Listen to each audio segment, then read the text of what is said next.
आज बात भारत की सबसे पवित्र और जीवनदायिनी नदी की। जी हां, हम आज गुणगान करने जा रहे हैं गंगा नदी की, जिसे समूचे भारत में श्रद्धा से मां गंगा के नाम से जाना जाता है। गंगा केवल एक नदी नहीं बल्कि हमारी संस्कृति, आस्था और इतिहास का अभिन्न हिस्सा है।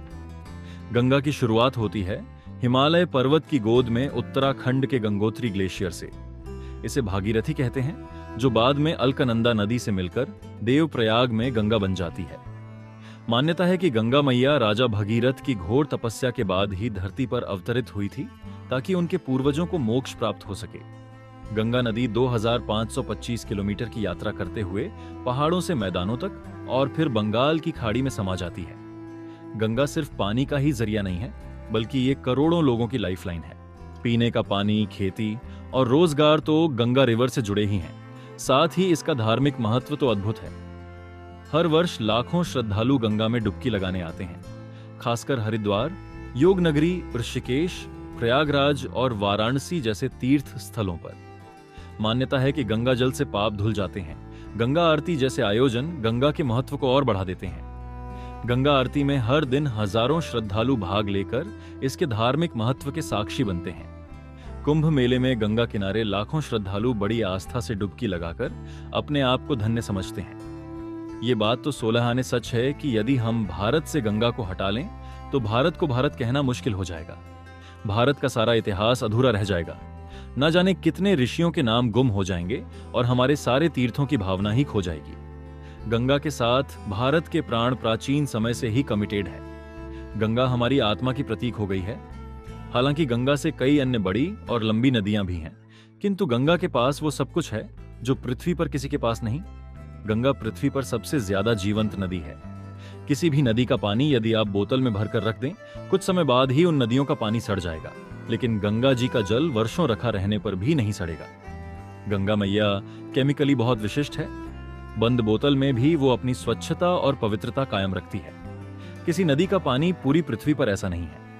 गंगा में बरसों से शव बहाए जाते हैं, लेकिन गंगा जल में सब कुछ लीन हो जाता है। यहां तक कि हड्डियां भी गंगा जल को छूकर अपने तत्वों में विलीन हो जाती हैं और गंगा मैया अछूती बहती रहती है। गंगा को कोई अपवित्र नहीं कर पाता और ये सभी को आत्मसात कर लेती है। गंगा के पानी का कई बार वैज्ञानिक परीक्षण हुआ है और ये सिद्ध हुआ है कि गंगा का पानी असाधारण है। देश में क्रिकेट के जाने माने लेवल 2 कोच नवेंदु त्यागी गंगा मैया को जीवन का आधार मानते हैं।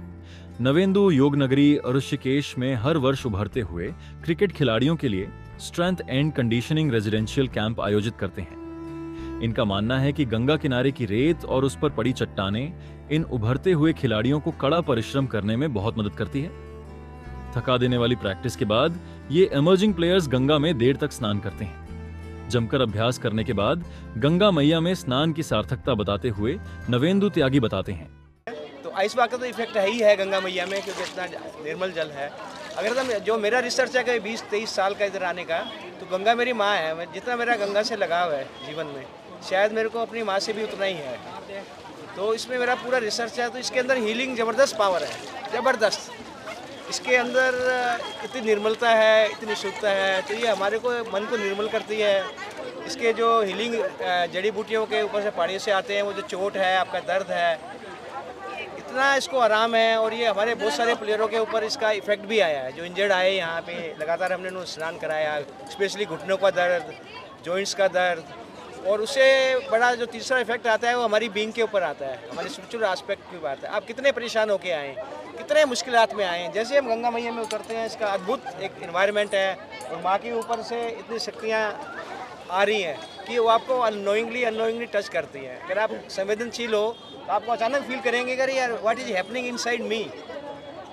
तो ये हमको एक अद्भुत इसका है जी, ज़बरदस्त प्रभाव है। वर्ड्स नहीं है कि इसको, जैसे गंगा माँ भी अभी अनसोल्ड मिस्ट्रीज हैं, ऐसे ही हमारा जो इस बात है ये अनसोल्ड एक हीलिंग वो है कि जिसका हमें वर्ड नहीं है। गंगा में जिस नदी का जल मिलता है उसका गुणधर्म ही कुछ और हो जाता है। लाखों वर्षों से मनीषी गंगा के किनारे बैठकर प्रभु को पाने की तपस्या करते रहे हैं। जब भी किसी व्यक्ति ने प्रभु को पाया है तो गंगा भी उस उपलब्धि से वंचित नहीं रही और वो भी उससे आच्छादित हो गई है। गंगा का किनारा, गंगा की रेत के कण कण और गंगा का पानी, ये सब इन लाखों वर्षों में आध्यात्मिक या स्पिरिचुअली चार्ज्ड हो गए हैं। इसीलिए गंगा के किनारे तीर्थ बनाए गए हैं। योगनगरी ऋषिकेश में भी गंगा तट पर अनेक आश्रम हैं, जहां वर्षों से अनेक ऋषि मुनि घोर तप करते आए हैं। गंगा एक नदी ही नहीं है, बल्कि एक आध्यात्मिक यात्रा है, एक आध्यात्मिक प्रयोग है। लाखों लोगों का वर्षों से गंगा के निकट मुक्ति को पाना, परमात्मा के दर्शन को उपलब्ध होना, आत्म साक्षात्कार को पाना, लाखों लोगों का गंगा किनारे अंतिम घटना को उपलब्ध होना। ये सारे लोग अपनी जीवन ऊर्जा को गंगा के पानी पर, उसके किनारों पर छोड़ गए, और इसलिए कृष्ण कहते हैं कि